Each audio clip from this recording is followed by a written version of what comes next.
Hi, I'm Art Dudley. I'm the deputy editor of Stereophile magazine. I'm in Peekskill, New York today. Peekskill is in the northern part of Westchester County, great suburban area. We're here to visit the offices of Soundsmith. Soundsmith has been located in Peekskill for about 25 years. It's run by Peter Ledermann, who actually started the company a long time before that. It's been around for 40 some odd years, I think. But this is where Peter makes great cartridges, great phono preamps. Yes, there are cartridges being made in America, and this is one of the places that does it. So let's go in and visit. Peter! Art! How are you? I'm well, how are you? Timely. Thank you very much. You're welcome. Good to see you. Good to see you. Peter Thanks for coming. Oh, it's so good to see you. One of the last times I saw you was the last time I visited here a few years ago. But I also saw you in Munich in 2014. You're a regular exhibitor there. Yeah, we love the Munich show. It's outrageous. Oh, brilliant show. Yeah, just when you think two-channel audio is dead. Oh, it's not dead there. It's not dead there. And if it's not dead there, it's not dead anywhere. Thank God. So what a great place you've got. This is an interesting old building. This is the part of the Fleischmann building. It's over 100 years old. Fleischmann Yeast Gin. Okay. Yeah. Oh, my father worked in a grocery store, so I've stocked those shelves. There you go. Wow. So please, cool. come on in, Art. Let me show you. So a little reception area. We have 3 suites here in the building. All right. This is administration, and we do some research and development here, shipping and receiving, and we do repair of classic gear here, and cartridge repairs. So we have some admin. A bunch of folks are out today. This gentleman is Peter Green, who Peter. does logistics for us. Good to see you. Pleasure to see you. And in here is a gentleman who works here as one of our cartridge engineers. He works in that room.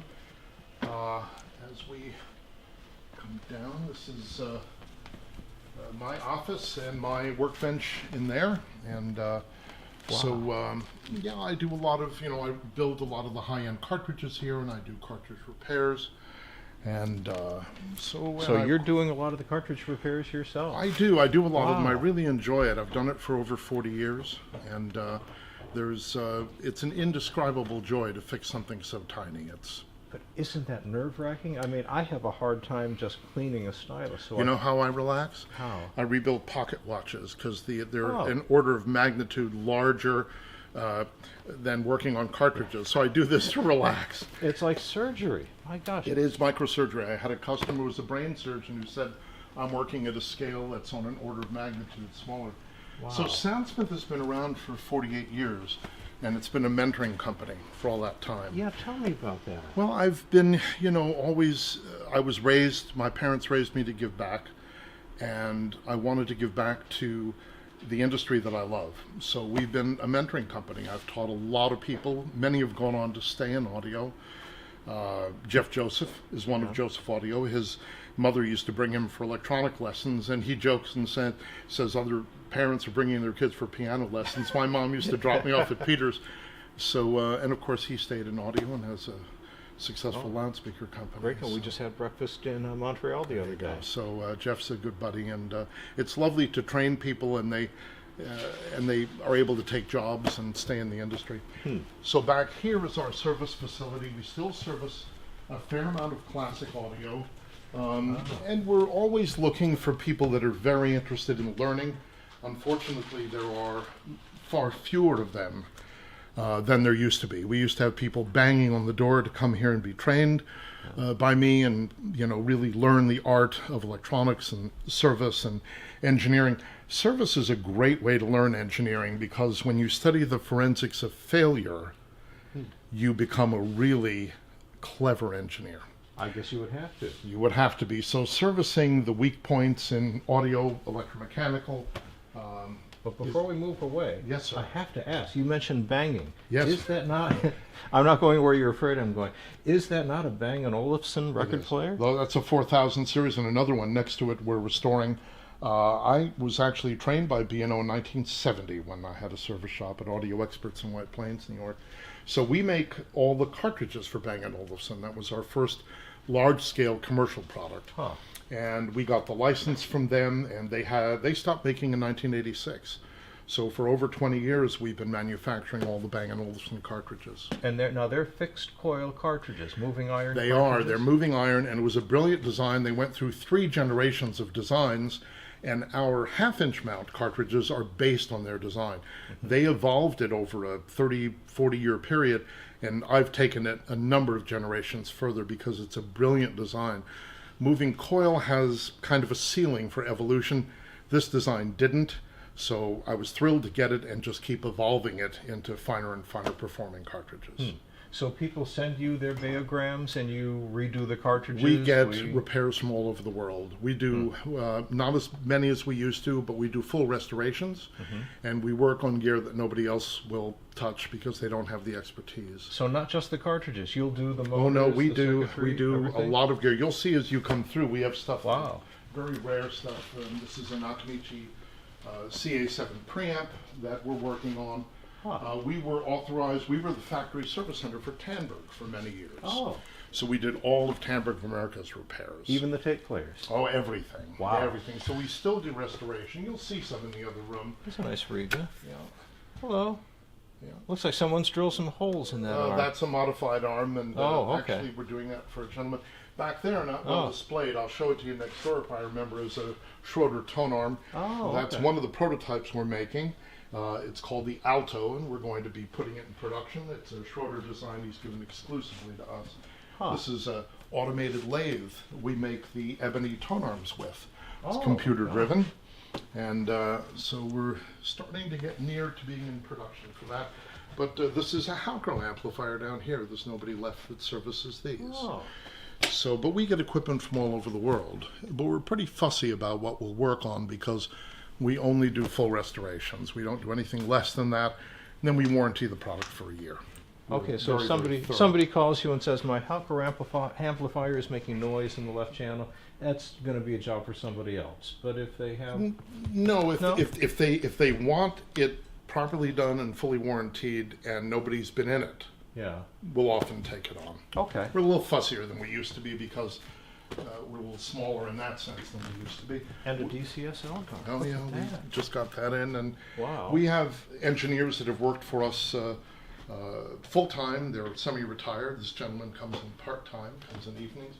This gentleman is Michael Evans, who's been with us quite a while. Michael's extremely gifted. He does tons of things for us. He does electronics, he does our websites, he does circuit board design, the works. Michael, is there anything that you would prefer not to work on, where something comes in, you say, no, I don't think so? Things like this that are full of glue that I can't. Oh my God. Okay, that would do it. Wow. Good luck with that. We'll draw the curtain of charity on this scene. Thank you. All right, so that's our middle facility, and we'll walk you over into manufacturing. Okay. So again, we love doing restorations here, but it's a shame there aren't that many people that want to step up and learn this anymore. There used to be quite a few banging on our door. Things have changed. And before we go, can you show us how to replace the stylus, or is that a little too a little too involved? A little too okay. A little too involved. I was thinking something along the lines of the old Saturday Night Live routine where the diamond Samurai. Samurai cartridge repair. Yep, sure. I'm not going to do that to you. Okay. All right. So down here is our manufacturing facility, and this is where we do all of our cartridges. We make our electronics and so on. So we have a lot of room here, which is lovely. So this is some of the inventory we have for our electronics. So a lot of CNC woods of various kinds for the electronics that I design and that we build here. Sheet metal and so on. Speaker boxes for my speaker designs. And we do quite a bit here. We have, of course, final machines and work for our little phono preamps. Well, there's something here I have a question about. Yes, sir. Over here, there's a little cardboard box. It looks like something a cat would like to crawl into. And what is that? Well, we use it, it's simple. We use it for sanding, and so it has a vacuum line hooked up to it, so the person operating it doesn't get exposed to any dust. Nice. Well, that's thoughtful. No, we're pretty good. This is a little testing station for our cartridges. Over here are sample circuit boards for our electronics, so everything's handmade. So your phono preamps. Everything, the strain gauge, phono preamps, the high-end stuff. And you do all this here? All this is manufactured Everything's right made here? here. Everything's made here. So here's where we can make our cartridges and electronics. This is where it happens. This is where it happens. This lovely woman is Amy. Hello, who has Amy. been with us for a long time. You've got a potentiometer device. She does. She's actually working on our small phono preamps. These are all made by hand. Everything is done by hand here. All hand solder with silver solder. I want to take this off. She has some notes here. But yeah, everything's made here. These are Soundsmith transformers and really high-end components. So we get a lot of high marks on our phono preamp. This lady here is Janina. Hello. And Janina helps making our cartridges. She's one of our cartridge engineers. And we make many different coil assemblies. The beauty of the fixed coil design is we can change the output by changing coils without changing the parameters of the cartridge. Right. So unlike a moving coil, it's relatively easy to change parameters. But for instance, in our high output cartridges, the wire is 1 mil wire, and there are 10,000 turns of wire. It's very difficult to terminate the wire and get it to stay terminated for 20 or 30 years. Wow. It's actually an interesting science that we developed here, and we've made over hundreds of thousands of connections. We've never had a failure, never had a wire termination failure, which is Wow. And as I'm watching, Janina is installing a cantilever in a cartridge. I can barely see a cantilever in a cartridge, so that is amazing. I'm the what only you're doing. person over 30 that can do this. So And what is that like a fan, like a filter? it's for an the- exhaust. It's great. So the solder fumes Yeah, go she someplace. doesn't do a lot of No. soldering, but it's Yeah. for protection. So, That's a great idea. and here's some array of coils that she's made that are all finished over here. And of course, here are the metal cases. These are shield cases for the cartridges, and some of the gold-plated ones are here as well. And these have magnets in them inside. A little hard to see. They're so tiny. This is amazing. Over here is a furnace. We use this as a hydrogen furnace, and this is used for annealing the metal parts in the cartridges. There is a formula for each metal part to get the best magnetic properties. Over here, this woman is Nina. We have Janina Hello. and Nina. Hello. So, and Nina's our production manager. Yeah. So these are laser marking systems. We use them for marking metals, woods, plastics, and so on. And what we've started doing recently is doing USB keys with all of our cartridges. So people get a lot of information, alignment, info, owner's manual. So, Nice. yeah. And this lady over here is Teresa. She's responsible for doing some of the finest work we do here in terms of size, and delicacy, although Janina does that in a different sense. She assembles our microcrosses, the tiny moving elements, onto the elastomers. Very exacting work. Manufacturing is a chain. It's only as good as its weakest link, so Yeah. everything has to be done to perfection. Oh my gosh, so you've got very good eyesight, I assume. No. Corrective lenses are a beautiful thing. They are beautiful. Oh yes, where would I be without them? Wow, what is the power of this microscope? What's the It doesn't require a lot of power. This one No? probably goes up to 100x. But it's really the skill of the operator. Yeah. It really requires an awful lot of skill. Wow. And Steady hands. and steady hands. It requires a lot of zen. Yeah. Over here is the inventory. The nice thing about cartridges, I've manufactured, amplifiers and electronics, loudspeakers when I was with Bozak. The nice thing about cartridges is the inventory fits on one wall in little boxes. Nice. This gentleman is Nick, and Nick has been with us for quite a while. And Nick does many things for us, but one of the things he does is build the outer housing of the cartridges. So, and he does a beautiful job doing that. We have another gentleman who's not in today, Mike, who works here. And he does a lot of the metal case and cartridge assembly. All of the cartridges get tested, serialized, everything gets logged in.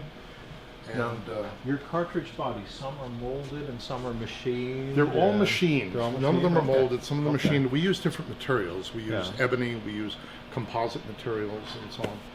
So, Are they machined here or elsewhere? or- no, in fact, I'm glad you brought that up. We have A lot of our manufacturing is done in the United States. We have tooling and parts all over the United States.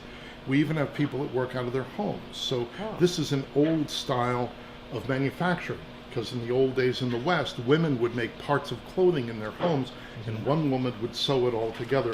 This is how they survived back then without traveling, and yet made money during the winter. So it's an interesting old practice. It was done for making instruments in Europe the same way.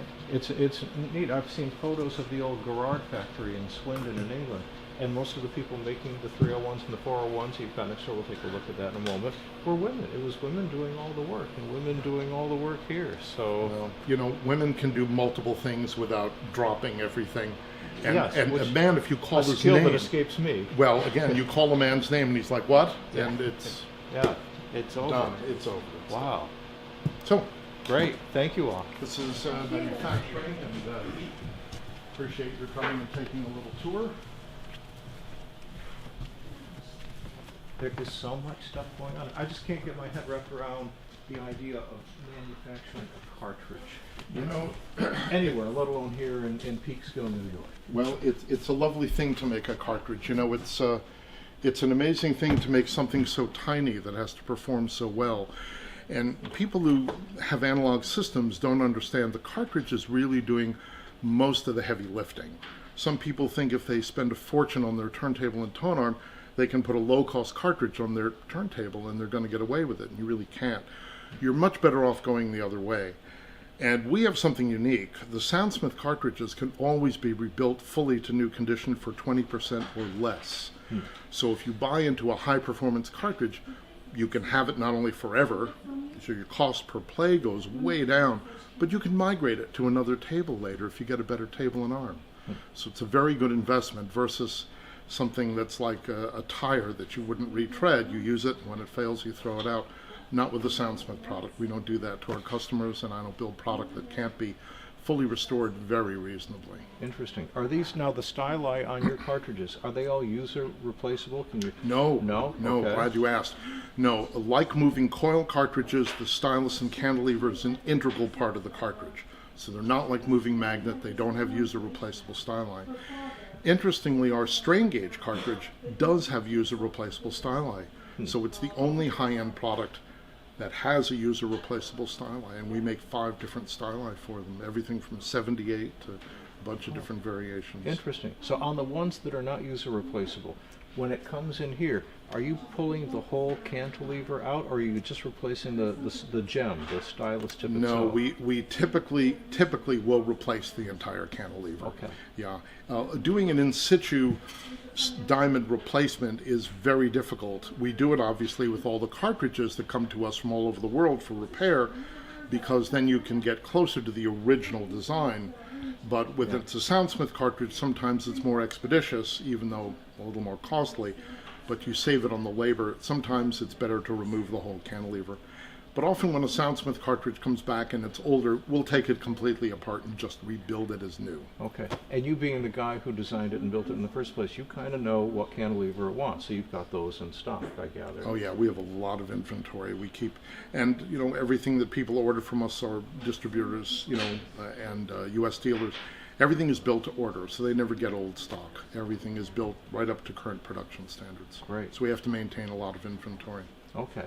And so now, are you going to take us to where you do your testing?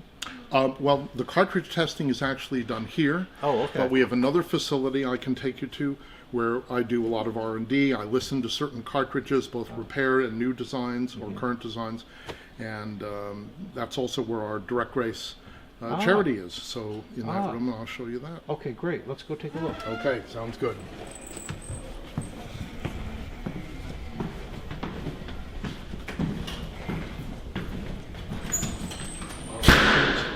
Thank you. You're welcome.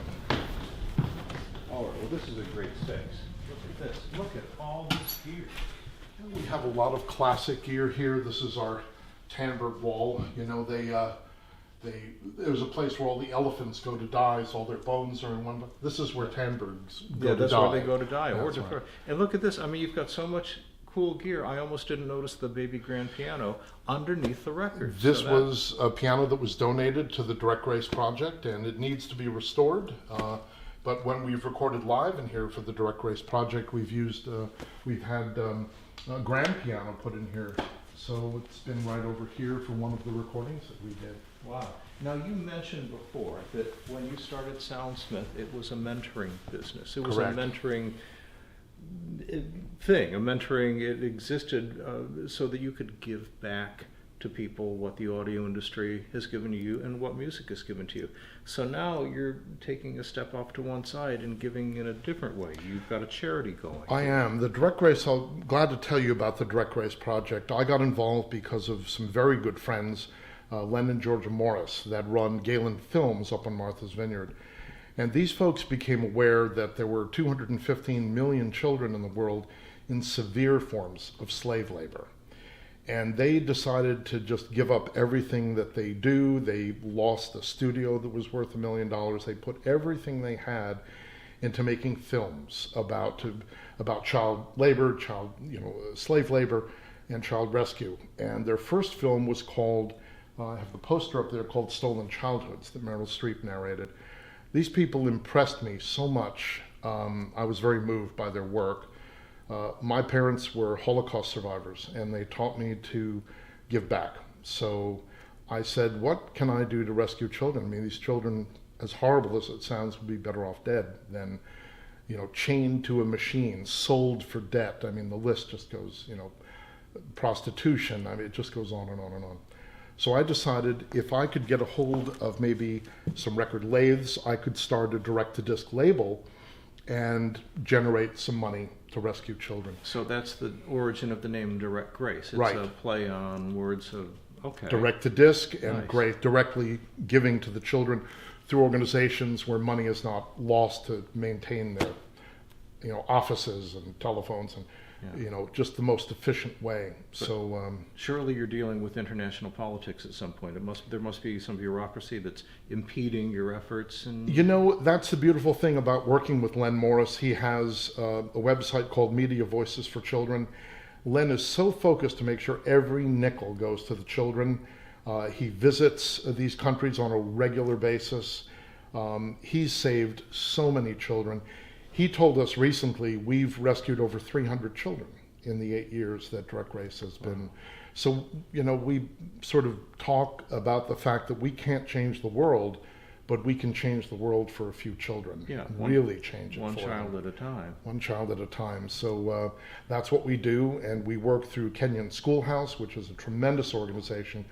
They will rescue children who are orphaned or who are in slave labor. They give them education, medicine, housing. And we've put some kids through college, and the beauty about that is once that happens, they give back to their community. So it's not like giving a man a fish; it's literally like teaching him to fish, and he will teach others. So it's really raising the country up by its bootstraps. It's like putting a good kind of virus in, and it just grows and grows. Nice. So it's something we love to do. I have some of the albums over here that we've done, if you'd like to take a look. Please. Yeah. And let me ask, while we're looking for these, what I gather we're talking about. I'm going to turn on the light here. I don't know if it'll. Okay. We're Yes. talking about countries where there are, huge numbers of underprivileged children. We're talking about third world countries. Correct. Africa, India. There are children on shrimping platforms that are baited out there to work, and if they refuse, they get clubbed over the head, thrown in the ocean. They're miles from shore. The list goes on and on and on. I mean, child slave labor is an abomination. So anyway, so the first person we called was John Poussette Dart. I called his Poussette Dart band. I know. I called his manager. I've always been a fan. His manager says, this sounds like something John would love to do. John called me in 2 hours. He said, I'm going to be up there in a couple of weeks. John came here. We recorded 2 sides live. He was great. He's actually become a personal friend. Bill Frisell, who's very great. well, I know, he's Wonderful ridiculous. guitar player. He came here with Doug Womble. We recorded this live. My friend Ben Parker, who designed the Parker Fly guitar. Yeah. Very Carbon famous. Fiber, nice. So he's a very close friend. He called me up one day and he said, I'm going to bring Bill Frisell up. Do you mind? Do you mind? I said, no. That's no trouble. So I've got a bunch of engineers, and we have people who volunteer engineering for us. They come here and run the mics. They do the live mixes. I run the lathe. So these guys came up. When Bill Frisell left at the end of the day, he turned to me and he said, "That was a good day." Nice. Now, when you say came up to record, do you mean recording right here in Right this in space? this space, Wow. right in this space. We close mic them and we get what we get. And it's people who've bought these albums have said, "I love them, the way they sound."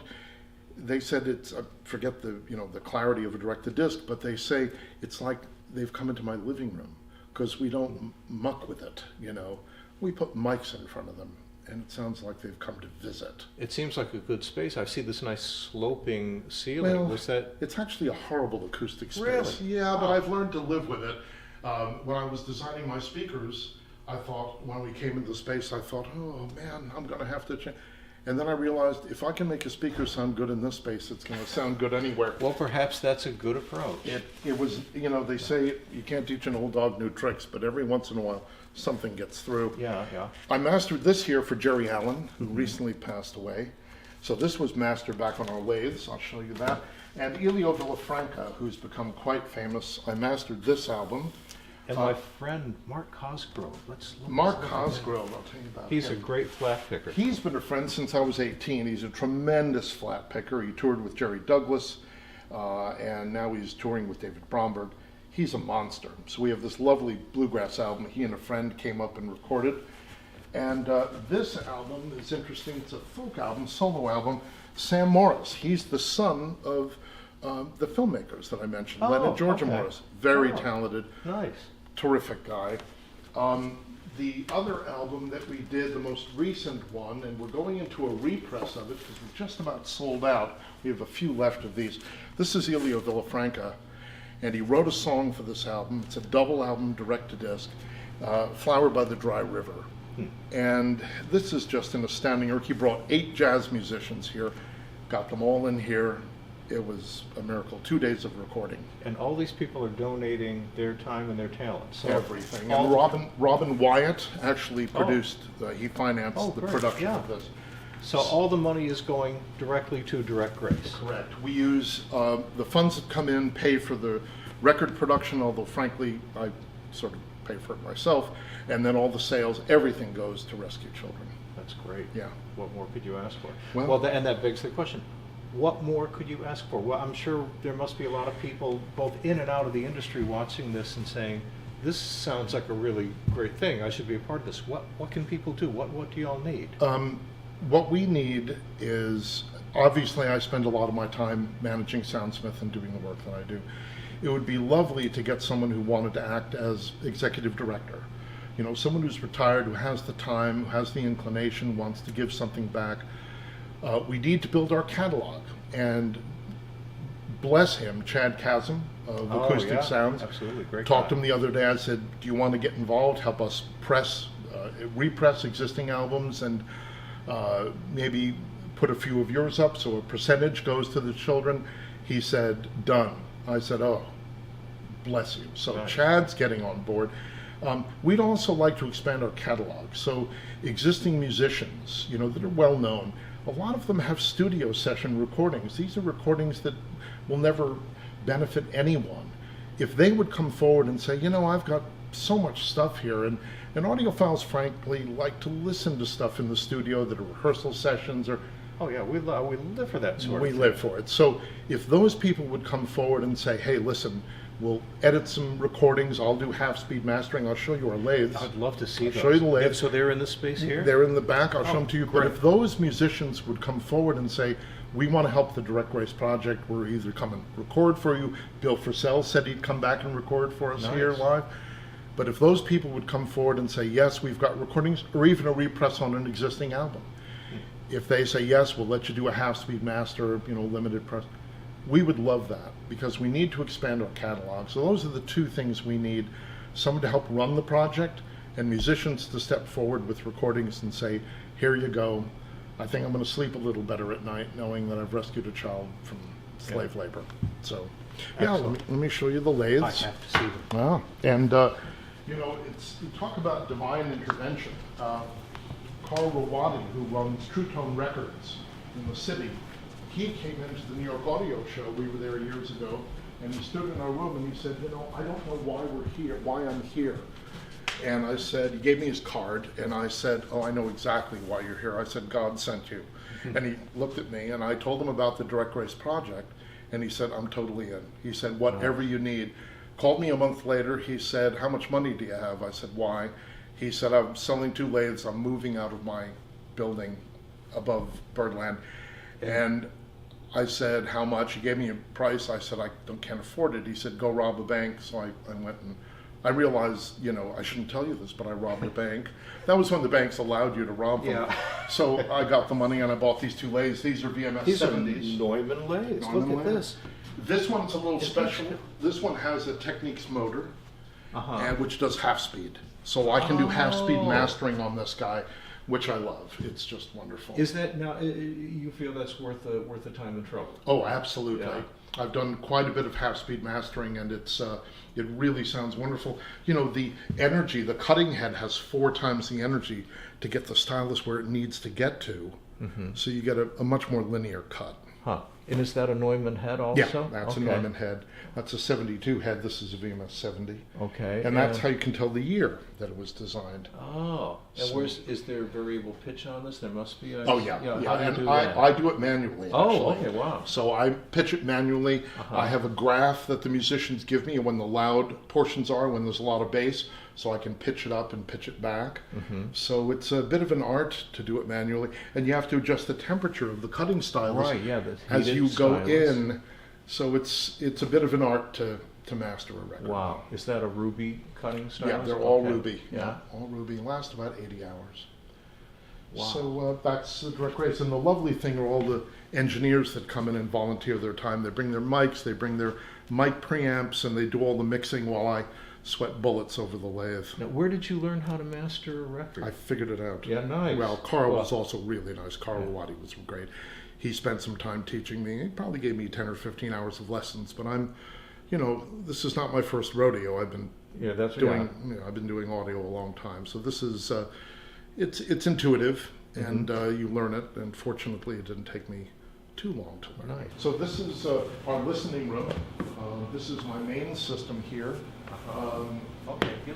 Now these are your speakers, right? Yes, the middle ones are my speakers, and the little ones are actually Bozaks that I designed, miniature Bozaks that I designed in 1975.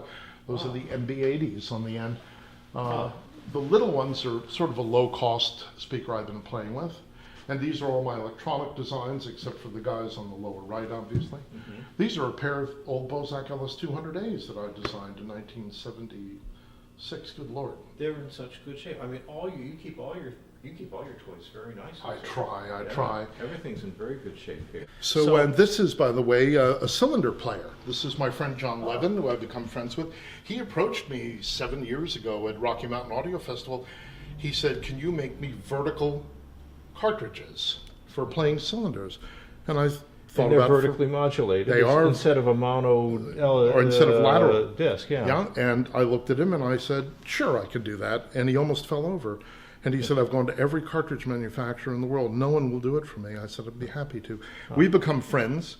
So he's coming back into town. He's going to pick this up. And Wow. I've done some repairs on it for him. Now, how do you do that? Do you physically restrain the cartridge from working in the lateral plane, or do you electrically? There is a lathe. No, it's not physically. It's electrically. Electrically, okay. Just like you do with a mono, which is insensitive in the vertical plane. Right, In a vertical cartridge, it's insensitive in the lateral plane. So it's mechanically free to move. It'll is. Respond mechanically, but not electrically. Correct. There's lateral compliance, but it will not respond to that. Huh. Correct. So you could play an old Edison cylinder on I something have. like Oh this. yeah, that's what he does.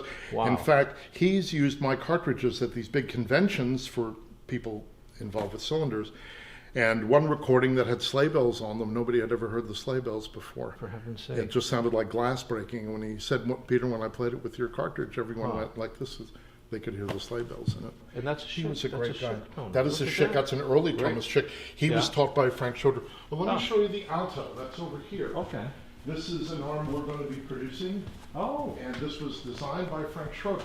this is going to be a Soundsmith. It's a tone arm? Soundsmith product, correct? Wow. Well, it's a Schroeder design, but it's going to be built by Soundsmith, and Frank is a very good friend, and he's allowed me to to produce that. So we're working on the production of that. We're pretty excited about that. Can you tell me about the bearing? Is it a suspended? Frank is an absolute genius. He is, yeah. He just is. And what I love about the Schroeder tone arms is that unlike other mechanical things which can degrade over time for any one of a number of reasons, his arms don't degrade.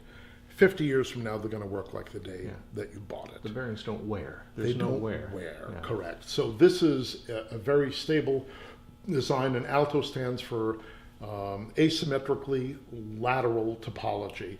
So what he's done is he's put a lot of force on some very clever bearings so they won't wear, but they also won't have any jitter. And jitter is really one of the main deterrents to tone arm performance. So we're excited about that. Wow. Do you know what the price is going to be yet? About $6K, I think. Okay. This is a speaker I designed for Bozak. That's in the miniature Bozak. Oh, that's aluminum? It's aluminum. Yeah, Bozak pioneered aluminum cone drivers in the 60s. And this is the one I designed. This is a full range 6-inch. It does 30 hertz to 10 kilohertz. You have a mechanical watch on you? I do not. That's I don't wear good a watch news. at all. Careful, it's heavy. Is the surround, is it one Neoprene. piece? Oh, it's Oh, neat. no, that's Oh, neoprene. okay. This is 6 thousandths aluminum. It's real thin. Wow. Yeah, so that's a driver I designed for Bozak. So a lot of memories around here. Oh, I which can is- see that, yeah. And I got to tell you, I see so much great Marantz gear around here, including Yeah. these guys around the corner. Yeah, please. We have to take a look at these. I have a lot of Marantz tube gear, and I'm going to be parting with most of it. We need to make room for more manufacturing. Be still my heart. Oh, I'm sorry. Is that a 5? That's a 5. Wow, you've got I a don't- good eye. I don't see 5. Just No, one. this- Yeah, I don't. Yeah, I have 2 of them. I've got another one hanging around here somewhere because they're mono. Oh, okay. I thought you were talking about eyes still. No. That boy, that's amazing. You know what that is. I love that amp. That's a great amp. I think Yeah. that's the Marantz amp. It's personally. very cool. The 8s. Yeah. Well, you've got a great place here. Well, thank you so much for coming and visiting. I really appreciate it. Thank you, and thanks for the work you're doing. I appreciate it. The pleasure's mine. I'll see you in Munich. Wonderful. Okay. Take care.